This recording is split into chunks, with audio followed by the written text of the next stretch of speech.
Hello friends, welcome to science magnet. दोस्तों कैसे हैं आप लोग सभी? आई होप सभी अच्छे हैं, शानदार हैं, जानदार हैं। गुड मॉर्निंग आप सभी को। स्टार्ट कर रहे हैं दोस्तों आज का सेशन, क्लास नंबर 3। इस क्लास की पीडीएफ आपको Telegram channel science by Neeraj sir से मिल जाएगी क्लास के बाद में। और मेरे प्यारे दोस्तों 2026 के लिए नया फाउंडेशन बैच आपका शुरू हो चुका है, पूरा एनसीईआरटी ओरिएंटेड है, लाइव बैच है, डेली 1 बजे क्लास चलती है। जो बच्चे जल्दी सिलेबस करना चाहते हैं वो वीओडी के माध्यम से कर सकते हैं, क्योंकि अभी आपका एलपी का भी एग्जाम है, टेक्नीशियन का भी है, आरआरबी जेई का भी है। ये आप लोगों की प्राइज मिल जाएगी NY200 कूपन कोड लगा लीजिएगा 15 तारीख तक। 15 तारीख तक है दोस्तों। मैं पहले ही बताता हूं ये सारे फीचर्स है, तो ऐप में जाइए, साइंस मैग्नेट ऐप इंस्टॉल करिए, पेड कोर्स में जाओगे, निर्माण बैच बाय नाउ करोगे, कूपन कोड वहां पर आप लोगों को दिख जाएगा। और इस वीओडी बैच के माध्यम से आप लोग अगर किसी को जल्दी करना है तो उससे भी आप लोग कर सकते हैं। सारे ऑप्शन मैंने दे दिए। रीजनिंग, जीके, मैथ्स की क्लास का समय आप लोगों को पता ही है। तीनों classes science magnet railway exam channel पे होती है। चलिए स्टार्ट करें दोस्तों आज का सेशन। चलिए, गुड मॉर्निंग। पहला क्वेश्चन आपके स्क्रीन पे ध्यान से देखिए, बताओ। क्वेश्चन में बोला गया है दोस्तों, एथेनॉल और एसिटिक एसिड की जब रिएक्शन करवाओगे तो आप लोगों को क्या मिलेगा। दोस्तों एथेनॉल का फॉर्मूला क्या है? C2H5OH। और एसिटिक एसिड का फॉर्मूला क्या है? CH3COOH। ठीक है, बताइए इनकी रिएक्शन से क्या मिलेगा। साथ में आप लोग मुझे यह भी बताएंगे दोस्तों, जो एसिटिक एसिड होता है, एसिटिक अम्ल, इसका अन्य नाम क्या है?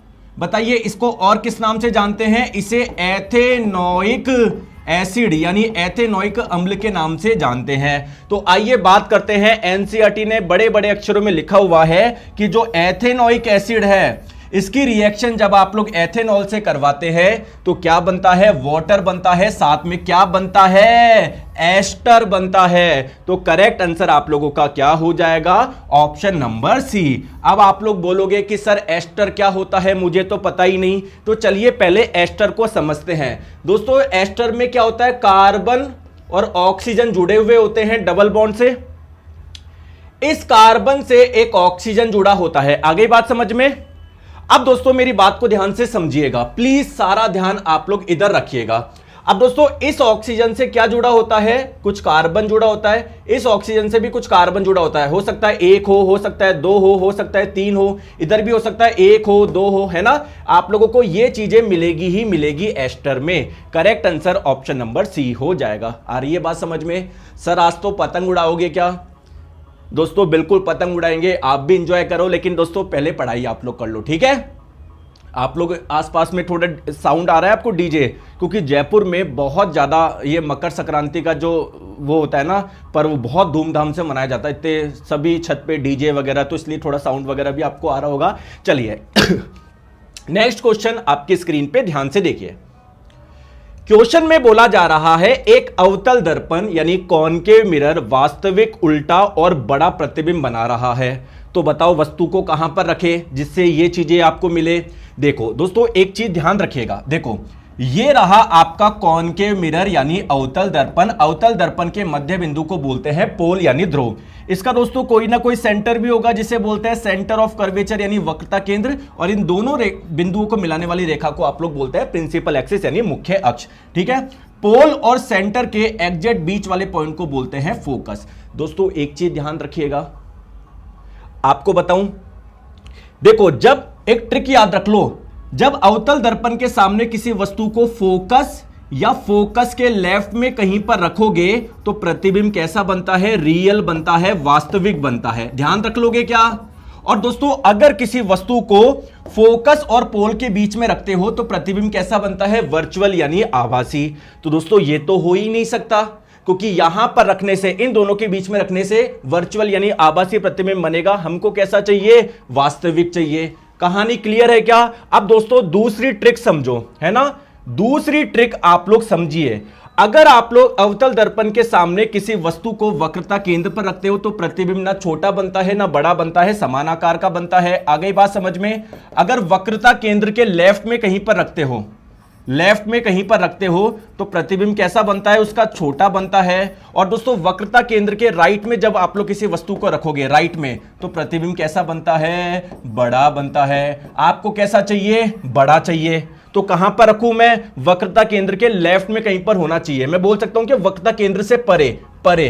करेक्ट आंसर आप लोगों का ऑप्शन नंबर सी हो जाएगा। बोलो बात समझ में आ रही है, नहीं आ रही है? आ रही है, वेरी गुड। चलिए दोस्तों नेक्स्ट क्वेश्चन आपकी स्क्रीन पे बताएंगे, बताइए आप लोगों को यहां पर क्या दिए हुए हैं? कुछ मेटल्स दिए हुए हैं। हर मेटल की रिएक्टिविटी अलग अलग होती है, तो आप लोगों को दोस्तों इनको डिसेंडिंग ऑर्डर यानी अवरोही क्रम में जमाना है। मतलब जिसकी रिएक्टिविटी सबसे ज्यादा है उसको सबसे पहले नंबर पे रखना, जिसकी कम है उसको थोड़ा नीचे रखना, फिर जिसकी थोड़ी और कम है उसको बाद में रखना। तो आपको पता है एनसीईआरटी में दिया हुआ है, बहुत इंपॉर्टेंट है, बहुत ज्यादा क्वेश्चन आता है। तो देखिए दोस्तों, अच्छा मुझे बताओ सबसे अच्छी जॉब कौन सी है? Public service commission, PSC. तो पी से याद रखो पोटेशियम, पोटेशियम का सिंबल होता है के, तो पोटेशियम की रिएक्टिविटी सबसे ज्यादा होती है। इसके बाद में एस से याद रखो सोडियम, सोडियम का सिंबल होता है ये, इससे कम रिएक्टिविटी इसकी होती है। फिर आप लोगों का आ जाएगा कैल्शियम। बात समझ में आ रही है क्या? तो अगर आप लोग चारों ऑप्शन में देखोगे तो ये तो बिल्कुल सही है। अब देखिए दोस्तों, कैल्शियम के बाद में किसकी होती है? मैग्नीशियम की होती है। देख पा रहे हो आप लोग? मैग्नीशियम के बाद में एल्यूमिनियम है, लेकिन उसका पूछा ही नहीं गया। एल्यूमिनियम के बाद में आप लोगों का आता है जिंक। तो सर ये भी सही है यार, ठीक है। अब दोस्तों अगर बात करें जिंक के बाद में कौन आता है? आयरन आता है, लेड आता है, लेकिन वो नहीं है। फिर आपका कॉपर आता है, फिर मरकरी आता है। तो इसके बाद में क्या होगा? कॉपर होगा। उसके बाद में आएगा मरकरी, मरकरी का सिंबल होता है Hg। और दोस्तों मरकरी के भी नीचे कौन होगा? सिल्वर होगा, गोल्ड होगा। तो गोल्ड का सिंबल क्या होता है? अच्छा गोल्ड का पूछा नहीं गया, सिल्वर का सिंबल होता है ये। तो करेक्ट आंसर क्या हो जाएगा? सभी बच्चे बिल्कुल सही आंसर दे रहे हैं, बहुत बढ़िया, वेरी गुड। आपका आंसर हो जाएगा ऑप्शन नंबर सी। आ रही है बात समझ में? चलिए बहुत बढ़िया। नेक्स्ट क्वेश्चन आपकी स्क्रीन पे बताएंगे, बताओ दोस्तों कौन सा पदार्थ कोशिकाओं की रसधानी या मैं बोलूं रिक्तिका में संग्रहित होता है?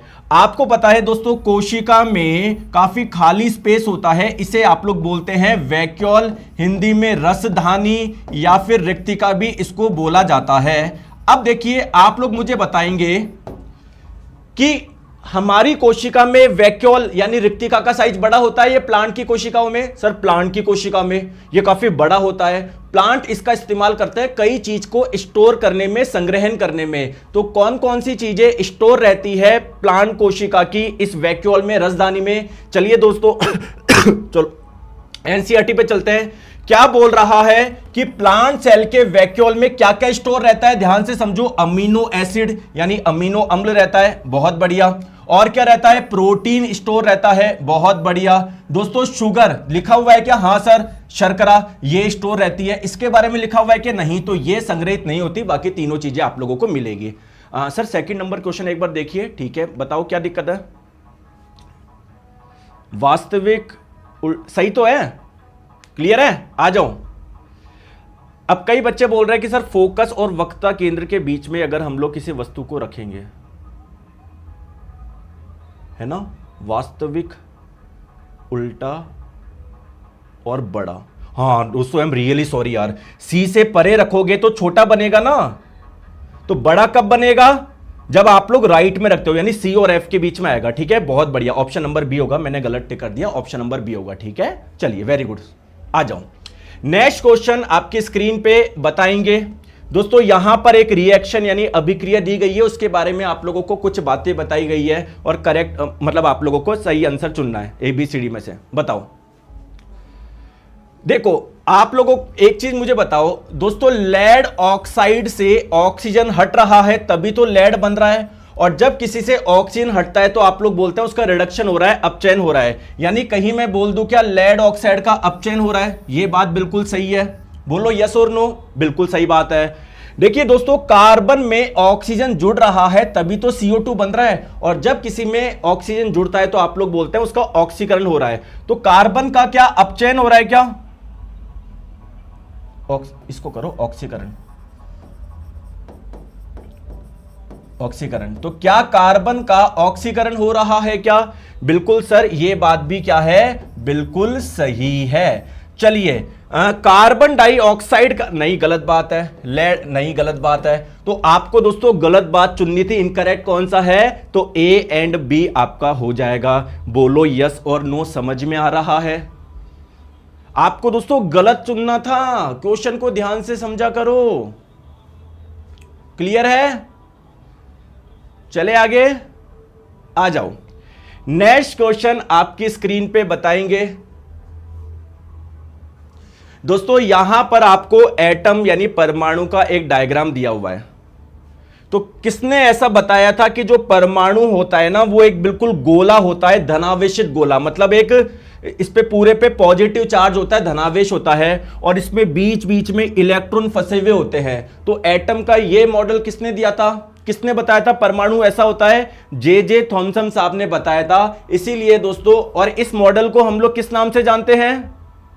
वाटरमेलन मॉडल, यानी तरबूज के मॉडल, तरबूज के नाम से भी जानते हैं, तरबूज के मॉडल, क्योंकि तरबूज को जब काटोगे पूरा लाल रंग का होता है, बीच में काले काले बीज होते हैं ना। और दूसरा नाम क्या है? Plum pudding, plum pudding model के नाम से भी इसको जानते हैं। आ गई बात समझ में? सर ये क्या होता है? पुडिंग का मतलब केक। तो केक में जैसे किशमिश वगैरह ऐसे अलग अलग चीजें होती है ना, तो वैसे समझ लो इसमें भी देखो कुछ अलग अलग चीजें फंसी हुई है। आ गई? बहुत बढ़िया। चलिए दोस्तों, नेक्स्ट क्वेश्चन आपकी स्क्रीन पे ध्यान से देखो, टेंशन मत लो, टेंशन मत लो, बहुत अच्छा क्वेश्चन है, ध्यान से देखिए दोस्तों। आप लोगों को अभिसारी लेंस यानी कन्वर्जिंग लेंस की पावर दी गई है 4.5 डायोप्टर। तो मुझे बताइए कौन सा लेंस कन्वर्जिंग होता है, अभिसारी होता है? कौन सा लेंस है जो कि आने वाली प्रकाश किरणों को कन्वर्ज कर देता है? बताओ। कॉन्वेक्स यानी उत्तल लेंस कर देता है। तो बेसिकली उत्तल लेंस की पावर आपको दी गई है 4.5 डायोप्टर। अपसारी लेंस किसको बोलोगे? कौन डाइवर्ज करता है? कॉनकेव लेंस, अवतल लेंस। तो इसकी पावर दी गई है। तो देखिए दोस्तों, पहले वाले लेंस की पावर को मैं P1 बोल देता हूं, ये दी गई है आपको 4.5 डायोप्टर। प्लस में लूं या माइनस में लूं? सर कॉन्वेक्स यानी उत्तल की पावर को हमेशा पॉजिटिव में लेते हैं। और दोस्तों कॉनकेव यानी अवतल लेंस की पावर दी गई है 3 डायोप्टर। प्लस में लूं या माइनस में लूं? सर अवतल लेंस की जो पावर को आप लोग नेगेटिव में लेते हैं। आगे बात समझ में? अब दोस्तों आपने दोनों लेंसों को कंबाइन कर दिया, तो जब भी दो लेंस को कंबाइन करेंगे टोटल पावर आप लोगों की कितनी हो जाएगी? फॉर्मूला क्या है? P1 plus P2। तो 4.5 प्लस -3, तो ये कितना हो जाएगा आपका? 1.5 आ जाएगा। करेक्ट आंसर आपका ऑप्शन नंबर डी हो जाएगा, है ना? तो जल्दबाजी में आप लोग इस पे टिक मत कर देना ऑप्शन नंबर ए पे। आगे बात समझ में क्लियर है? बहुत बढ़िया। चलिए दोस्तों, बहुत अच्छा क्वेश्चन है आपकी स्क्रीन पे। बताओ क्वेश्चन नंबर 2 का आंसर। अरे यार करवा तो दिया मैंने क्वेश्चन नंबर 2, क्यों कंफ्यूज हो रहे हो आप? बता तो दिया, ये सही होगा। फोकस और वक्ता के, अगर इस फोकस और वक्ता केंद्र के बीच में अगर किसी वस्तु को रखोगे तो प्रतिबिंब वास्तविक भी बनता है और कैसा? बड़ा भी बनता है। तो वास्तविक चाहिए था, बड़ा चाहिए था आपको। ठीक है, आ जाओ, चले आ जाओ, आ जाओ। बहुत अच्छा क्वेश्चन है, ध्यान से देखो, है ना? आ जाओ दोस्तों, आपको 4 डायग्राम दिए हुए हैं। आपको बताना है कि कार्बन मोनोऑक्साइड फॉर्मूला क्या होता है? ये फॉर्मूला होता है। तो कौन कार्बन मोनोऑक्साइड में मॉलिक्यूल यानी अणु का अरेंजमेंट कैसे होता है, कौन सही बता रहा है? तो दोस्तों इसका जो एक मॉलिक्यूल है, एक अणु है, वो 2 एटम से मिलकर बना हुआ है। एक कार्बन का एटम है और एक ऑक्सीजन का एटम है। तो कहां पर आपको 2-2 साथ में दिख रहे हैं? यहां पर तो अकेला, यहां पर नहीं। आप लोग कर दोगे ऐसे और कुछ बच्चे कर देंगे ऐसे। जो बच्चे ऐसे करेंगे फिर एग्जामिनर करेगा ऐसे। क्यों? देखिए दोस्तों, कार्बन का एटम, एक एटम कार्बन का, एक ऑक्सीजन का, दोनों अलग अलग एटम है, दोनों एक जैसे थोड़ी अलग अलग एटम है। तो इस वाले डायग्राम में तो दोनों देखो एटम एक जैसे दर्शाए गए हैं। यहां पर अगर आप लोग देखोगे दोनों एटम अलग अलग दिख रहे हैं ना, तो correct answer option number C हो जाएगा। बताओ क्वेश्चन कैसा लगा? बताओ, आगे बात समझ में? चलिए बहुत बढ़िया। नेक्स्ट क्वेश्चन आपकी स्क्रीन पे ध्यान से देखिए दोस्तों। इस क्वेश्चन को कौन 1 सेकंड में करेगा?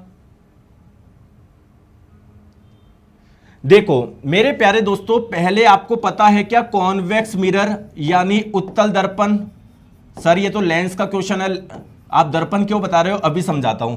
दोस्तों उत्तल दर्पण आपको पता है हमेशा वर्चुअल इमेज बनाता है, हमेशा आभासी प्रतिबिंब बनाता है। आभासी प्रतिबिंब दोस्तों हमेशा कैसा होता है, इरेक्ट होता है, सीधा होता है। दोस्तों उत्तल दर्पण हमेशा कैसा प्रतिबिंब बनाता है सर, छोटा बनाता है। और दोस्तों जो काम उत्तल दर्पण करता है वही काम अवतल लेंस करता है, कॉनकेव लेंस करता है।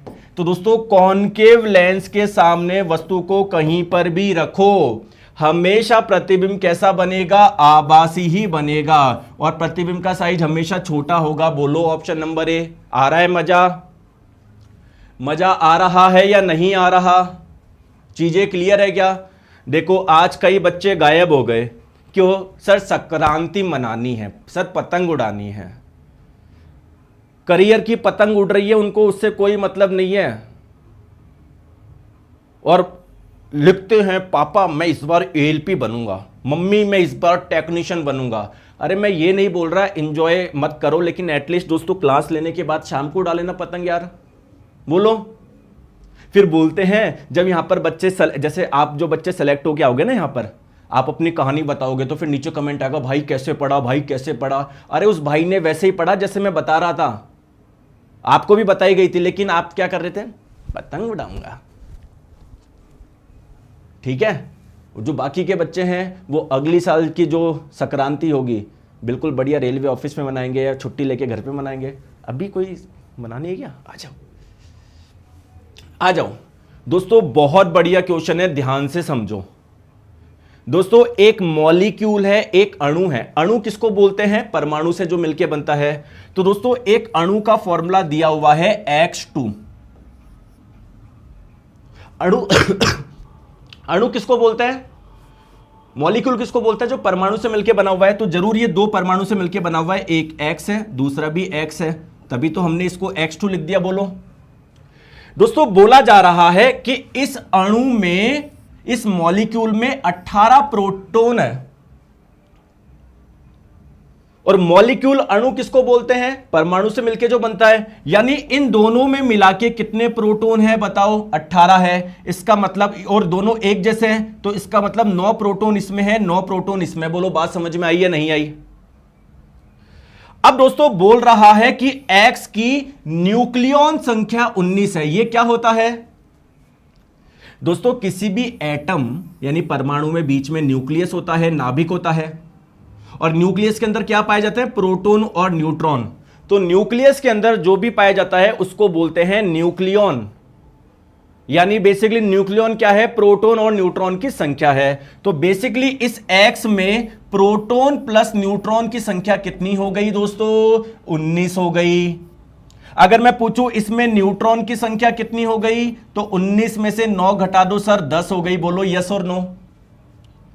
तो आप लोगों से न्यूट्रॉन पूछा है, कितना हो जाएगा, 10। दोस्तों क्वेश्चन बढ़िया लगा है नहीं लगा, दिमाग के तार खुल रहे हैं, खुल रहे हैं दिमाग के तार या नहीं खुल रहे, दिमाग लगाना पड़ रहा है ना।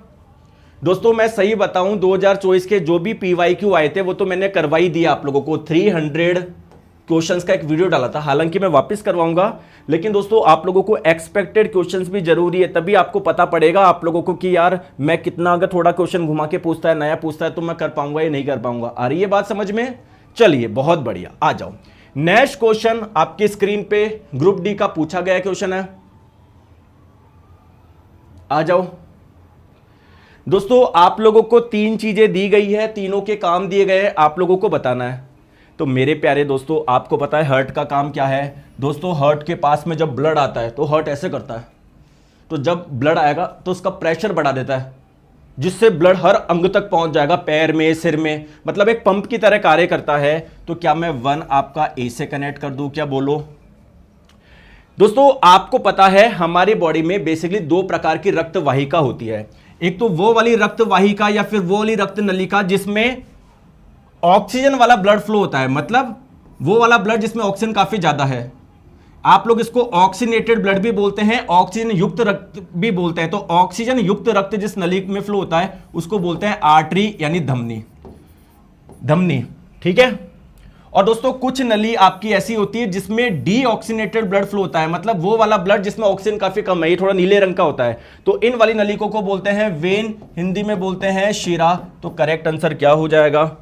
तो 2 आप लोगों का सी से कनेक्ट हो जाएगा, 3 आप लोगों का बी से कनेक्ट हो जाएगा। तो बताइए ACB ऑप्शन नंबर बी, ठीक है, क्लियर है? आगे बात समझ में? एक बच्चा बोल रहा है बेसिक से पढ़ाओ, है ना, लो मैंने ब्लॉक कर दिया, अब देख पढ़ते रहो बेसिक से। तुम्हें शर्म नहीं है? मतलब आप ये चारों एग्जाम में 1 महीना बचा है, वापस मैं सिलेबस कराऊं, है ना, इतनी बार करवा दिया है। नहीं गुरुजी मैं ना पहले रील देख रहा था, मैंने पढ़ाई में ध्यान नहीं दिया, तो मैं क्या करूं? इसलिए बोलता हूं दोस्तों, पढ़ाई करा करो, है? आगे बात समझ में? चलिए नेक्स्ट क्वेश्चन आपकी स्क्रीन पे ध्यान से देखिए। और दोस्तों प्लीज मेहनत करो, अगर आप चाहते हो कि मेरा सिलेक्शन हो, यार मेहनत आपको करनी पड़ेगी, पढ़ाई करनी पड़ेगी। अगर आप सोच रहे हो कि सर मैं अब बिना पढ़ाई के सिलेक्शन ले लूं, कैसे हो जाएगा बताओ? पढ़ाई का मतलब क्या है दोस्तों? सिलेबस पूरा करना और दोस्तों बार बार रिवीजन करना। क्लियर है? अच्छा ईमानदारी से बताओ कितने ऐसे बच्चे हैं कि सर मैंने पूरा सिलेबस पढ़ा भी है और मैंने हर चैप्टर के नोट्स भी बनाए, हर चैप्टर के नोट्स बनाए हैं सर? अगर दोस्तों आपने ये कर लिया ना तो आपके सिलेक्शन के चांसेस है 90%। हैं सर इतना सा काम करते ही? अरे ये काम हर किसी से नहीं होता। आधी जनता तो सिलेबस से नहीं कर पाती है, आधी जनता ये है कि सिलेबस पढ़ लेती है, पीडीएफ करती रहती है, कभी खुद के नोट्स नहीं बनाए। और दोस्तों जिस बच्चे ने नोट्स बना लिए उसका रिवीजन करना कितना आसान हो जाता है। क्लियर है? आ जाओ दोस्तों, कॉपर को आप लोग गर्म कर रहे हो, कॉपर को आप लोग गर्म कर रहे हो किसकी प्रेजेंस में? वायु की प्रेजेंस में। दोस्तों एयर में क्या ऑक्सीजन होती है क्या? तो देखो कॉपर को जब आप लोग नॉर्मली रखोगे ना तो ये ऑक्सीजन से अभिक्रिया नहीं करता है। क्यों? क्योंकि काफी कम रिएक्टिव होता है, काफी कम अभिक्रियाशील होता है। लेकिन जब आप लोग कॉपर को गर्म करोगे तो ये एयर में जो ऑक्सीजन है इसको जोड़ लेगा और क्या बना लेगा? ये बना लेगा। इसका नाम क्या है? इसका नाम है कॉपर 2 ऑक्साइड। क्या नाम है इसका? देखो कॉपर 2 ऑक्साइड। और ये इसका कलर क्या होता है? ब्लैक कलर का होता है। एनसीईआरटी ने बड़े बड़े अक्षरों में लिखा हुआ है। तो काले रंग का कॉपर 2 ये बनता है। Option number A. क्लियर है? क्लियर है? चलिए आ जाओ, नेक्स्ट क्वेश्चन आपकी स्क्रीन पे बताएंगे, है ना? आराम से देखिए प्लीज, है ना, जल्दबाजी मत करिएगा। आ जाओ दोस्तों, आप लोगों को बताना है पी क्या है, क्यू क्या है, ये एक्स क्या है, वाई क्या है। आ जाओ दोस्तों, आपको पता है सब्लिमेशन यानी ऊर्ध्वपातन प्रक्रिया क्या होती है? सर हम लोग जब सॉलिड यानी ठोस को गर्म करते हैं तो वो पहले लिक्विड में आता है और गर्म करेंगे तो गैस में आता है। कई बार सॉलिड गर्म करने पर सीधे ही गैस में कन्वर्ट हो जाता है। इस प्रक्रिया को बोलते हैं सब्लिमेशन यानी ऊर्ध्वपातन। इसका मतलब सर ये ऊर्ध्वपातन प्रक्रिया में क्या होती है? ठोस से गैस में कन्वर्जन होता है। तो मुझे एक्स भी पता पड़ गया, वाई भी पता पड़ गया। बताओ मेरे प्यारे दोस्तों, जब गैस को आप लोग ठंडा करते हो तो लिक्विड में कन्वर्ट होता है और ठंडा करते हो तो सॉलिड में कन्वर्ट होता है। तो गैस जब ठंडा होने पर लिक्विड में कन्वर्ट होता है, इस प्रक्रिया को बोलते हैं कंडेंसेशन यानी संघनन। तो दोस्तों क्या ये वाली प्रक्रिया कौन सी है? क्या संघनन है, क्या कंडेंसेशन है? क्या लो मुझे क्यू भी पता पड़ गया। क्यू क्या है? कंडेंसेशन है। बोलो दोस्तों, जब हम लोग किसी गैस सॉलिड को गर्म करते हैं तो लिक्विड में आता है, लिक्विड को गर्म करते हैं गैस में आता है। गैस को और ज्यादा गर्म करेंगे तो कौन सी अवस्था मिलती है? प्लाज्मा। और गैस से प्लाज्मा में कन्वर्ट होना, इस प्रक्रिया को बोलते हैं आयनाइजेशन, हिंदी में आयनीकरण। लो मुझे पी भी मिल गया। बोलो, तो आप लोगों से पी पूछा गया है तो पी में क्या आ जाएगा? आयनाइजेशन आ जाएगा। दोस्तों क्यू क्या है? संघनन है। और एक्स क्या है? आपका ठोस है, ये गैस है। दोस्तों क्वेश्चन कैसा लगा? आ रही है बात समझ में? एक बच्चा पिछले 20-25 मिनट से एक ही कमेंट कर रहा है ना? सारे बच्चे ध्यान से पढ़ रहे हैं, समझ रहे हैं, क्योंकि उनका सपना है रेलवे में से। एक लग रहा है कि सर मेरे बैच की वैलिडिटी एक्सटेंड हो जाएगी क्या? 20 मिनट से ये कमेंट कर रहा है। तो आप समझ गए इन बच्चों का क्या होगा, जो 1 साल में सिलेबस पूरा नहीं कर पाया, जो कि 2-3-4 महीने की साइंस अगर बच्चा अच्छे लग के कर ले तो इनको चाहिए लाइफ टाइम वैलिडिटी। क्योंकि इनको पता है मैं तो सिलेक्शन ले नहीं पाऊंगा, मेरा बच्चा ही ले लेगा। जो काम मैं नहीं कर पाया वो मेरा बच्चा कर लेगा। क्लियर है दोस्तों? कभी मैंने आपको ऐसा बोला है क्या कि यार बैच की वैलिडिटी है 1 साल और दोस्तों आपके 7 महीने में मैंने आपके वो बंद कर दिया? कभी बोला है मैंने? आप ऐसा करा है कि किसी बच्चे के साथ में? तो जब मैंने कभी जीवन में घटाया नहीं तो बढ़ाऊंगा कैसे?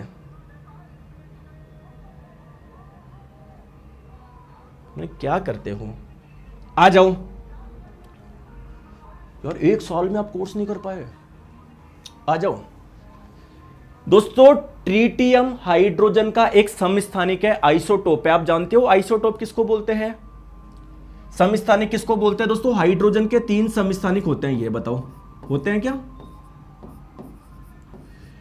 समस्थानिक किसको बोलते हैं? जिनके एटॉमिक नंबर यानी परमाणु क्रमांक समान होता है, द्रव्यमान संख्या अलग अलग होता है। बताओ। तो इस वाले आइसोटोप का नाम है प्रोटियम, इसका नाम है ड्यूट्रियम और इसका नाम क्या है? ट्रीटियम। यानी किसकी बात हो रही है? इस वाले की बात हो रही है। तो ट्रीटियम का एटॉमिक नंबर यानी परमाणु क्रमांक कितना है? 1। परमाणु क्रमांक क्या बताता है? परमाणु में प्रोटॉन की संख्या कितनी है? 1 है। बहुत बढ़िया दोस्तों, जितने प्रोटॉन होते हैं उतने इलेक्ट्रॉन होता है, प्रोटॉन 1 तो इलेक्ट्रॉन भी 1। दोस्तों ये जो ऊपर वाली संख्या ये आपको क्या बताती है? प्रोटॉन प्लस न्यूट्रॉन की संख्या। तो प्रोटॉन प्लस न्यूट्रॉन की संख्या 3 है, तो न्यूट्रॉन की संख्या कितनी हो गई दोस्तों? 2 हो गई। दोस्तों बताओ तो आप लोगों का प्रोटॉन कितना हो गया? 1 हो गया। प्रोटॉन कितना हो गया? 1 हो गया। इलेक्ट्रॉन कितना हो गया? इलेक्ट्रॉन भी 1 हो गया। और न्यूट्रॉन कितना हो गया? 2 हो गया। दोस्तों मुझे तो ये 2 वाला सही लग रहा है। मजा आ रहा है क्या? बोलो, क्वेश्चन में अच्छा लग रहा है आपको भी? दोस्तों मकर संक्रांति की बहुत बहुत शुभकामनाएं। ठीक है, ऐसे नहीं सर, घर पे आओ, आपको चाय वाय पिलाएंगे हैं, तो चाय वाय पियेंगे आपसे। बिल्कुल, पहले सिलेक्शन लो, अच्छे से पढ़ाई करो। आ जाओ। नेक्स्ट क्वेश्चन दोस्तों, ये क्वेश्चन बिल्कुल यार पता नहीं क्या सोच के पूछा रेलवे ने। एटलीस्ट ये क्वेश्चन पूछना चाहिए था, लेकिन डाटा नहीं देना चाहिए था। आप लोगों से बोला गया पृथ्वी द्वारा चंद्रमा पर लगाया गया बल कितना है। जैसे दोस्तों ये हमारी पृथ्वी है, अर्थ है, और ये मून यानी चंद्रमा है। दोस्तों कोई भी 2 ऑब्जेक्ट होते हैं, कोई भी 2 पिंड होते हैं, उनके बीच में आकर्षण बल लगता है। तो पृथ्वी चंद्रमा पे कितना आकर्षण बल लगा रहा है, या मैं बोलूं चंद्रमा पृथ्वी पे कितना आकर्षण बल लगा रहा है? कैसे निकालेंगे सर? इस फॉर्मूले से निकालेंगे। कैपिटल जी इंटू पहले वाले पिंड का द्रव्यमान गुना दूसरे वाले पिंड का द्रव्यमान बट्टे दोनों के बीच की जो दूरी है उसका स्क्वायर कर दो। अब यार मजा तब आता जब आपको क्वेश्चन में पृथ्वी का द्रव्यमान नहीं दिया होता, चंद्रमा का द्रव्यमान नहीं दिया होता, तब मजा आता, क्योंकि ये दोनों वैल्यू एनसीईआरटी में दी गई है। दोस्तों मजा तब आता जब कैपिटल जी का मान नहीं दिया होता, क्योंकि कैपिटल जी का मान तो सभी को पता होना ही चाहिए ना, लेकिन रेलवे ने सब दे दिया। बोले हम सब दे रहे हैं, अब तुम तो कैलकुलेट तो कर लो। मतलब आपको क्या ये फॉर्मूला आता है क्या? बस रेलवे ने ये चेक किया है। तो कैपिटल जी का मान वैसे तो होता है 6.67, लेकिन अभी इस क्वेश्चन में ये लेना है आपको 6 गुना 10 की पावर -11। पृथ्वी का द्रव्यमान कितना है? 6 गुना 10 की पावर 24। चंद्रमा का कितना है? 8 गुना 10 की पावर 22। और दोस्तों दोनों के बीच की दूरी कितनी है? 4 गुना 10 की पावर 8। इसका स्क्वायर करेंगे तो क्या जाएगा? 16 गुना 10 की पावर 16 आ जाएगा। बोलो सही है क्या? अब बस आप लोगों को ये कैलकुलेट करना है। आप सभी की मैथ्स बहुत अच्छी है, मेरे से तो बहुत अच्छी है। तो कैसे करें? आराम से करो, टेंशन मत लो। दोस्तों 10 की पावर 22, 10 की पावर 24, ये दोनों जुड़ के कितने हो जाएंगे? 10 की पावर 46 हो जाएंगे क्या? 46 हो जाएंगे। और दोस्तों 10 की पावर 46 और 10 की पावर -11, ये कितना हो जाएगा? बताओ यार, कोई हेल्प कर दो मेरी। तो जब आधार समान होता है तो घातें जुड़ जाती है, तो ये 46 माइनस ये कितना हो जाएगा? 35 हो जाएगा। दोस्तों सही लिखा है क्या मैंने? 46 में से 11 जाते हैं तो 35 ही बचता है क्या? बिल्कुल सर बचता है। तो देखो 6 और 6 को ऐसे कैसे रख दो, और आपने इसको कैलकुलेट करके लिख दिया 10 की पावर 35। बोलो, और नीचे क्या है? 16 गुना 10 की पावर 16। आ गई बात समझ में? दोस्तों 10 की पावर 35 है, 10 की पावर 16 है, तो कितना बच जाएगा ऊपर? 10 की पावर 19 हो जाएगा क्या? अरे बोलिए बोलिए।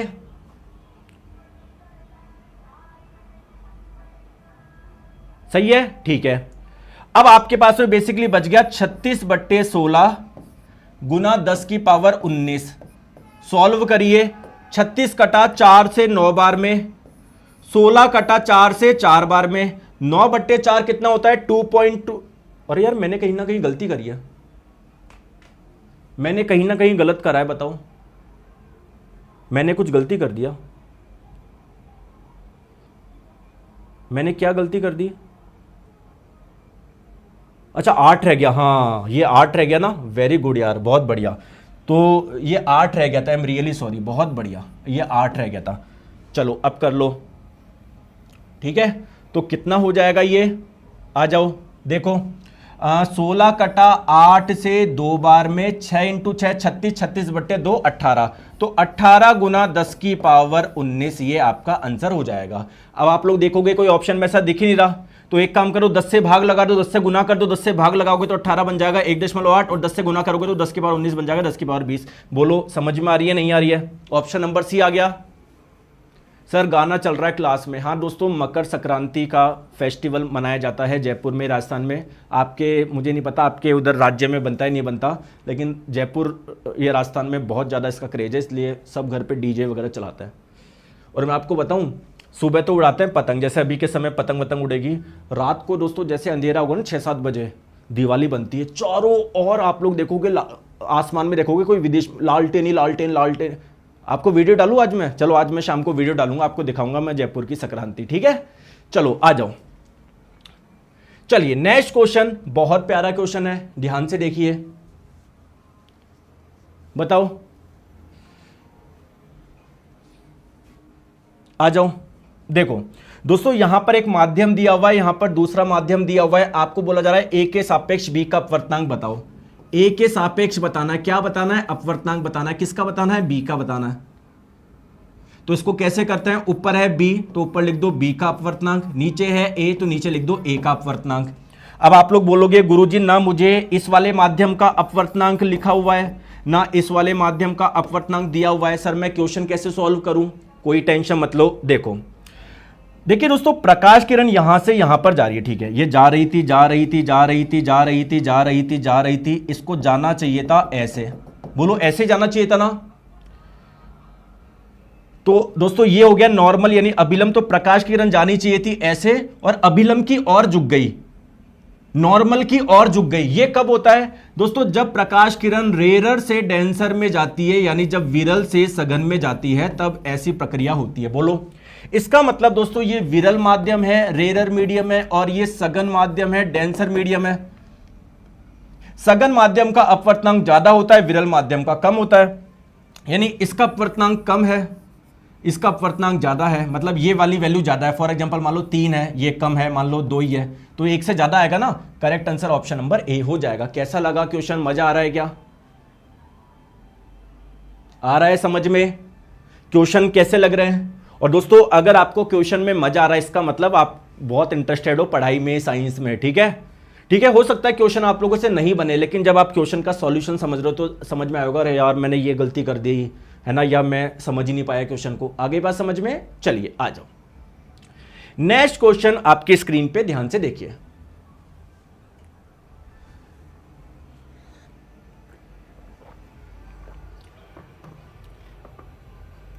ठीक है, बताओ कौन सा परासरण यानी ऑस्मोसिस का उदाहरण नहीं है? दोस्तों ऑस्मोसिस क्या होता है? मान लीजिए दोस्तों कोई पदार्थ है ना, यहां पर बहुत ज्यादा है और यहां पर वो पदार्थ काफी कम है, तो कोई भी पदार्थ जहां पर उसकी मात्रा ज्यादा होती है वो वहां से कम मात्रा की ओर जाता है, या मैं बोलूं जहां पर उसकी कंसंट्रेशन यानी हाई कंसंट्रेशन है, उच्च सांद्रता है, वहां से ये कम सांद्रता की ओर जाता है।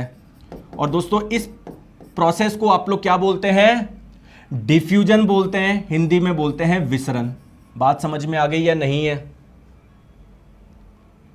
क्लियर है दोस्तों? अगर पानी एक जगह से दूसरी जगह पे जा रहा है तो इस विशेष प्रोसेस को, मतलब ये मैं बोलूं डिफ्यूजन यानी विसरण के इस स्पेशल केस को हम लोग बोलते हैं ऑस्मोसिस यानी परासरण। तो परासरण में क्या है? पानी आपका एक जगह से दूसरी जगह पे जाता है। तो पानी में भिगोने पर किशमिश फूलती क्यों है? क्योंकि दोस्तों किशमिश के अंदर बाहर से पानी आ रहा है, तो ये एक ऑस्मोसिस का उदाहरण है। बताओ, कोशिका के अंदर और बाहर O2 और CO2 की गति, दोस्तों मान लीजिए कोई कोशिका है, बाहर ऑक्सीजन काफी ज्यादा है, अंदर काफी कम है, तो बाहर से अंदर आएगी ना, तो इसको क्या बोलते हैं? डिफ्यूजन यानी विसरण। तो ये विसरण का एग्जांपल है, ऑस्मोसिस का नहीं है। Correct answer option number B हो जाएगा। बोलो यस और नो। आ रही है बात समझ में? दोस्तों कोई जीव है पानी में और बाहर से पानी उसकी बॉडी में क्यों आ रहा है? क्योंकि बाहर पानी ज्यादा है, अंदर कम है। तो ये भी एक ऑस्मोसिस का ही एग्जांपल है, परासरण का ही। दोस्तों जो पानी की जो जड़ें होती है ना, जड़ें, मिट्टी में पानी ज्यादा है, जड़ों में कम है, तो वहां से पानी इसके अंदर आएगा। तो ये भी ऑस्मोसिस का ही एग्जांपल है। बोलो यस और नो।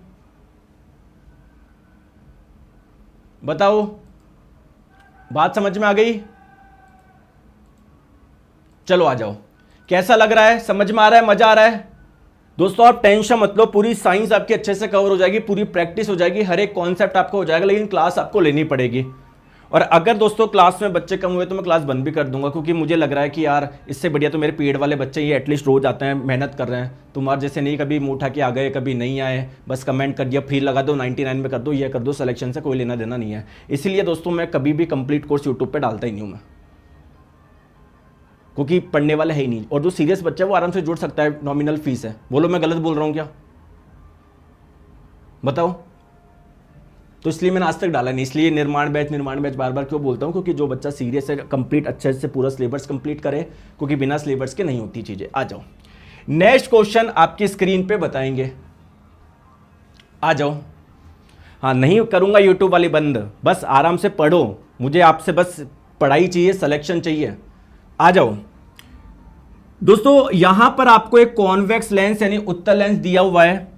दोस्तों फोकस से कोई प्रकाश की किरण आ रही है, बताओ लेंस क्या करता है? अपवर्तन करता है, रिफ्रैक्शन करता है। तो बताओ अपवर्तन के बाद में कैसे जाएगी?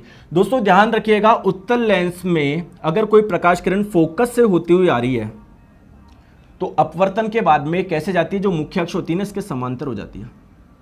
तो कोई दिख रहा है क्या ऑप्शन? मेरे को तो सर ऑप्शन नंबर ए नजर आ रहा है। बोलो कैसा लगा क्वेश्चन? क्वेश्चन अच्छा है। चलिए आगे आ जाओ। नेक्स्ट क्वेश्चन आपकी स्क्रीन पे बताएंगे।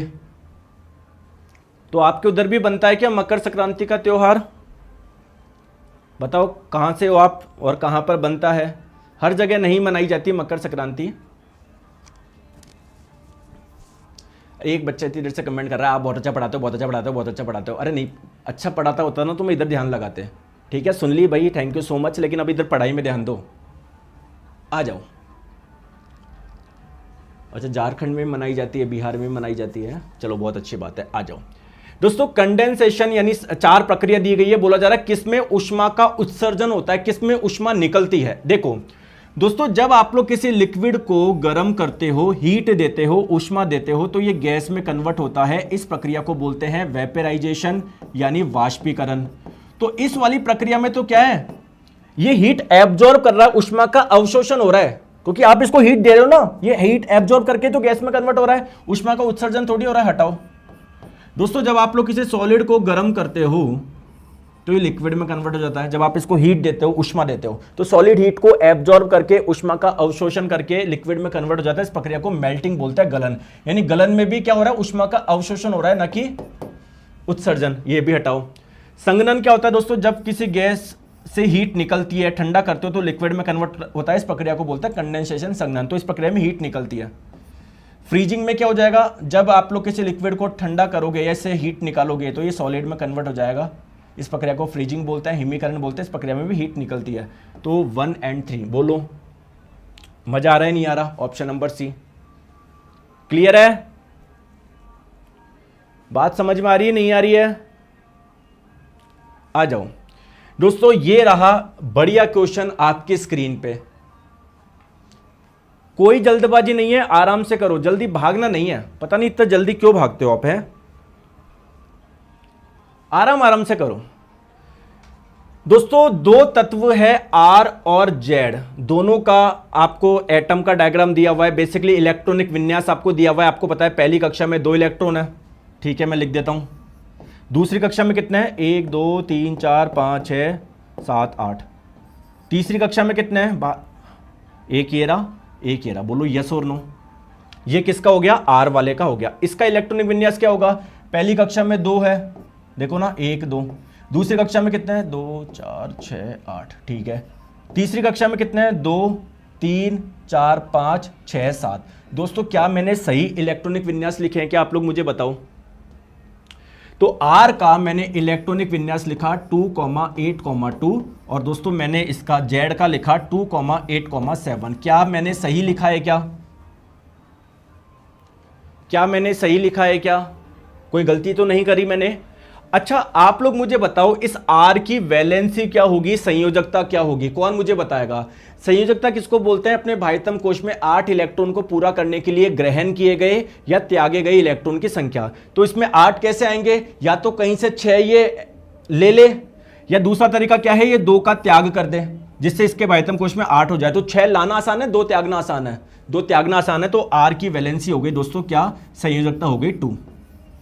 दोस्तों बात करते हैं Z, इसकी संयोजकता क्या होगी, इसको बस 1 इलेक्ट्रॉन चाहिए जिससे इसके भाइतम कोश में 8 हो जाएंगे। तो इसकी संयोजकता कितनी हो गई, 1 हो गई। बोलो बात समझ में आ गई नहीं आई। अब R और Z कैसे जुड़ेंगे, आपको क्या करना है, R की संयोजकता को नीचे लिखनी है 2 है, Z की संयोजकता को नीचे लिखनी है और इसे क्रॉस करवा देना है। तो क्या हो जाएगा R1Z2 या सिंपल RZ2 बोल सकते हैं। ऑप्शन नंबर सी। आ रही है बात समझ में, कैसा लगा क्वेश्चन। एक बच्चे ने R2Z बोल दिया, गलत कर दिया है ना, तो ये गलत मत करो, ऐसे होता है ये, ठीक है। अब ध्यान रख लो, कोई बात नहीं, गलती हो गई कोई बात नहीं है। चलो जैसे दोस्तों ये इलेक्ट्रॉनिक विन्यास किसका होता है, कोई बता सकता है क्या, मैग्नीशियम का होता है। ये किसका होता है, क्लोरीन का होता है। तो आपने देखा होगा हमेशा मैग्नीशियम और क्लोरीन कैसे जुड़ता है, मैग्नीशियम क्लोराइड का फॉर्मूला क्या होता है, क्या MgCl होता है क्या, नहीं MgCl2 होता है। क्यों होता है वो आज आपको समझ में आ गया। चलिए बहुत बढ़िया। रूमेन किसके बीच मौजूद होता है, एनसीईआरटी ने बड़े बड़े अक्षरों में लिखा हुआ है। रूमेन क्या है दोस्तों, जो गाय होती है, भैंस होती है, उनका जो स्टमक होता है, पेट होता है, उसका एक भाग है रूमेन, ठीक है ठीक है।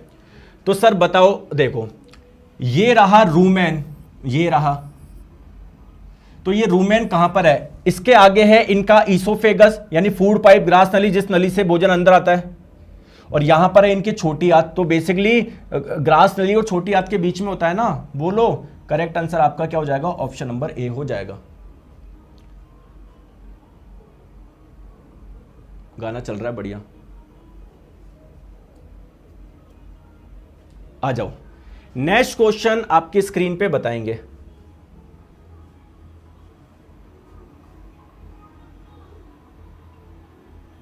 दोस्तों कॉलम 1 में कुछ दिया हुआ है, सर क्वेश्चन नंबर 2 को देखना। अरे देख लिया, सही भी कर दिया उसको, तुम्हारी घड़ी अभी वहीं पर अटकी पड़ी है क्वेश्चन नंबर 2 पे। 15 मिनट से एक कमेंट कर रहे हो सर क्वेश्चन नंबर 2 देखना, क्वेश्चन नंबर 2, मतलब इतने क्वेश्चन 2 के बाद में 3 4 5 6 7 21 22 तक क्वेश्चन हो गए, लगभग 17 18 क्वेश्चन कर दिए, उसको मतलब ही नहीं है, बस उसकी जान उसमें अटकी पड़ी है क्वेश्चन नंबर 2 में। तो मैंने आपको 1000 बार बोल दिया, अगर कोई डाउट हो आपको तो क्लास में बाद में देख लिया करो, अपने आगे के कॉन्सेप्ट खराब मत करा करो। दोस्तों यहाँ पर कुछ आपको दिए हुए हैं, आपको बताना किसका यूज कहाँ पर होता है। दोस्तों अगर आपके पेट में एसिड बहुत ज़्यादा बन रहा है तो कोई दिक्कत आएगी क्या, पेट में एसिड बहुत ज़्यादा बन रहा है तो दोस्तों ये एसिड है ना, आपका फूड पाइप से होते हुए आपके गले में आ जाएगा और आपके गले में काफ़ी वो होगी, जलन सी होगी। इस प्रॉब्लम को बोलते हैं एसिड रिफ्लेक्स। तो क्या करें, तो दोस्तों उस एसिड के प्रभाव को कम करने के लिए हमको कोई बेसिक यानी कोई क्षारीय प्रकृति का पदार्थ खाना है। अब दोस्तों बेकिंग सोडा है ना, ये क्षारीय प्रकृति का होता है, और ऐसा क्षारीय प्रकृति होना चाहिए, ऐसा नहीं है जिसकी पीएच वैल्यू बहुत ज्यादा हो, 14 हो, ज्यादा हल्का सा क्षारीय हो। तो बेकिंग सोडा आपका हल्का सा क्षारीय होता है, इसका इस्तेमाल होता है एक एंटासिड के रूप में, मतलब जो एसिडिटी को कम करेगा। चलो एनसीईआरटी में चलो, बेकिंग सोडा का इस्तेमाल क्या एक एंटासिड के रूप में होता है क्या, बिल्कुल सर आप बिल्कुल सही बोल रहे हो। तो क्यों आपका 4 से कनेक्ट हो जाएगा। दोस्तों वॉशिंग सोडा या धावन सोडा या धोने के सोडे का इस्तेमाल ग्लास बनाने में होता है क्या, कांच बनाने में होता है क्या, बड़े बड़े अक्षरों में लिखा हुआ है वॉशिंग सोडा का इस्तेमाल कांच बनाने में होता है, साबुन बनाने में होता है, पेपर इंडस्ट्री में होता है। तो आर आप लोगों का 1 से कनेक्ट हो जाएगा। दोस्तों सोडियम क्लोराइड में पानी डालो और जब करंट पास करवाते हो तो 3 पदार्थ बनते हैं, NaOH, एक हाइड्रोजन गैस और क्लोरीन गैस। इस प्रक्रिया को क्या बोलते हैं, कोई बता सकता है क्या। तो बेसिकली NaCl से हाइड्रोजन क्लोरीन बन रही है बिल्कुल, तो S आप लोगों का 2 से कनेक्ट हो जाएगा। इस प्रक्रिया को क्या बोलते हैं, क्लोर अल्कली प्रोसेस यानी क्लोर क्षार अभिक्रिया। और दोस्तों जो बचा हुआ है आपका ब्लीचिंग पाउडर, आपके कपड़े पे कोई कलर वगैरह लग गया तो डी कलराइजेशन, उसको रंगहीन करने में मदद करता है। तो पी आप लोगों का 3 से कनेक्ट हो जाएगा। तो 34/12 ऑप्शन नंबर सी दिख रहा है मेरे को। तो बोलो, आ रही है बात समझ में? मजा आ रहा है? मजा आ रहा है नहीं आ रहा है? चलिए नेक्स्ट क्वेश्चन आपकी स्क्रीन पे बताओ। दोस्तों ये क्वेश्चन बहुत प्यारा क्वेश्चन है, मेरा बहुत फेवरेट क्वेश्चन है। जो बच्चा इस क्वेश्चन को बनाएगा वो बहुत अच्छा बच्चा है। बताओ,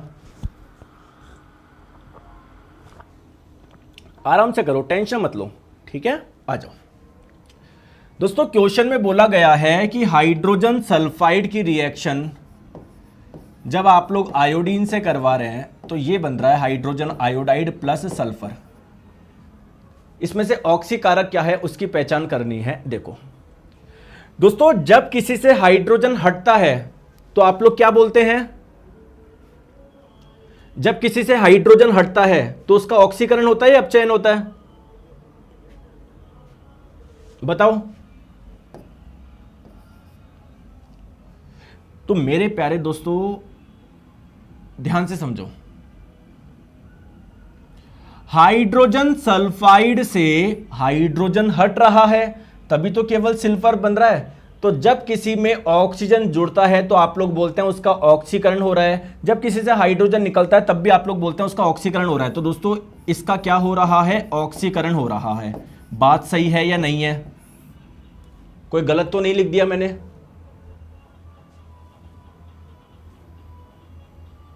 बोलो।